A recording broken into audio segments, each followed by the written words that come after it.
আরজিকর কাণ্ডের প্রতিবাদ সহ ধর্ষক ও খুনির অবিলম্বে ফাঁসির দাবিতে এছাড়া ধর্ষণ ও নারী নির্যাতন রুখতে কঠোর আইন দ্রুত প্রণয়নের দাবিতে পদযাত্রা শিক্ষক সমাজ পশ্চিম বর্ধমান জেলার পক্ষ থেকে আসানসোলের গির্জা মোড় থেকে শুরু হয় পদযাত্রাটি।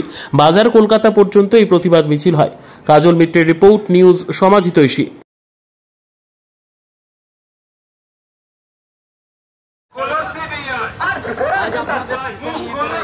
আজ আপনারা জানেন যে নৃশংস আরজিকরের খুন এবং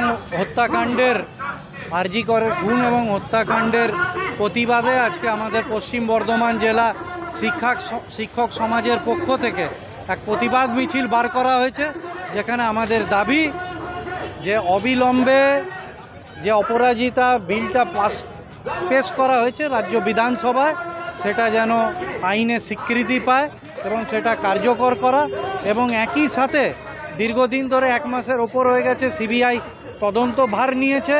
সেই তদন্ত কত দূর এগোলো সেটাও সিবিআইকে বলতে হবে, এবং একই সাথে ভারতবর্ষের প্রত্যেকটা জায়গায় এই ধরনের নির্যাতিত ঘটনার আমরা দ্রুত ব্যবস্থা জানাই। এই নিয়ে আজকে শিক্ষক সমাজ পথে নেমেছে। এই মিছিল কোথা থেকে? এই আসানসোল গির্জা মোড় থেকে বাজার কলকাতা অবধি।